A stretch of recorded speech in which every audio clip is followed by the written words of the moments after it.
ഇത് 2025 N T P സിയിലെ question ആണ്. ഇലക്ഷനെ ബേസ് ചെയ്തിട്ടുള്ള ക്വസ്റ്റ്യൻ ആണ്. ഇതിനകത്ത് പറയുന്ന രണ്ട് കാൻഡിഡേറ്റ് ഉണ്ട്.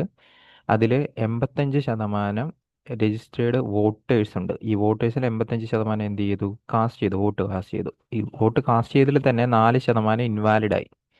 ഓക്കെ, അപ്പോൾ ബാക്കിയുള്ളത് വാലിഡ് ആയിരിക്കും.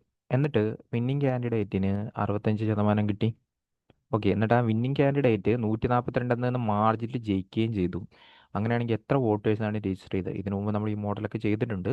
അപ്പോൾ അത് കാണാത്തവർ പോയി നമ്മൾ ഈ പെർസെൻറ്റേജിൻ്റെ പ്ലേലിസ്റ്റ് എടുത്തു കഴിഞ്ഞാൽ അവിടെ കാണും. അപ്പോൾ ഞാൻ എക്സ് വോട്ട് ഉണ്ടെന്ന് എടുത്തെന്ന് വിചാരിച്ചു. ആദ്യം 85 വോട്ടേഴ്സ് ഉണ്ടെന്ന് എടുത്തെന്ന് വിചാരിച്ചു. 85% വോട്ട് ചെയ്തു. 85%ത്തിന് കറസ്പോണ്ടിങ് ആയിട്ടുള്ള ഫ്രാക്ഷൻ 17/20 അതങ്ങനെ എഴുതി. ഇൻറ്റു അടുത്തത് 4% ഇൻവാലിഡ് ആയിരുന്നു. 4% ഇൻവാലിഡ് എന്ന് പറയുമ്പോൾ 1/25 ആണ് 4%ത്തിന് കറസ്പോണ്ടിങ് ആയിട്ടുള്ള ഫ്രാക്ഷൻ. 25 വോട്ടിൽ ഒരെണ്ണം ഇൻവാലിഡ് ആയിരിക്കും. അപ്പോൾ വാലിഡ് വരാൻ പോകുന്ന 24 ഓക്കെ, ഇത്രയായി. അപ്പോൾ ഇത്രയാണ് ടോട്ടൽ വന്നിരിക്കുന്ന വാലിഡ് വോട്ട്. ഈ വാലിഡ് വോട്ടിൻ്റെ 65% വിന്നറിന് കിട്ടി. വാലിഡ് വോട്ടിൻ്റെ 65% വിന്നർ എന്ന് പറയുമ്പോഴത്തേക്ക് ഓക്കെ, 100%മാണ് നിങ്ങൾക്ക് വാലിഡ് വോട്ട് ഉണ്ടെങ്കിൽ അതിൽ 65% വിന്നറിന് കിട്ടിക്കഴിഞ്ഞാൽ ബാക്കി 35% ലൂസറിന് കിട്ടും.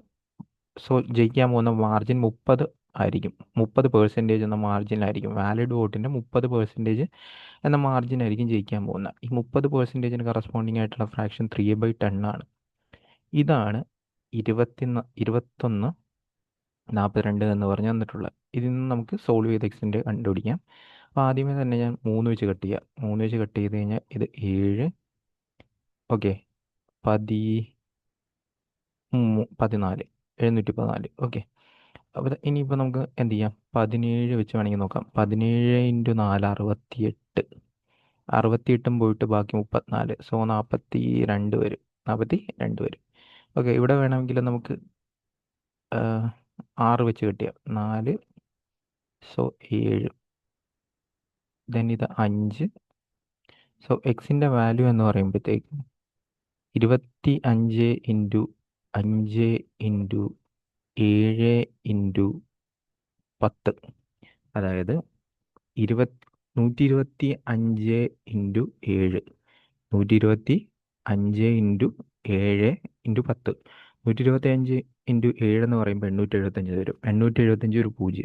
8750 ആയിരിക്കും ആൻസർ ആയിട്ട് വരുന്നത്.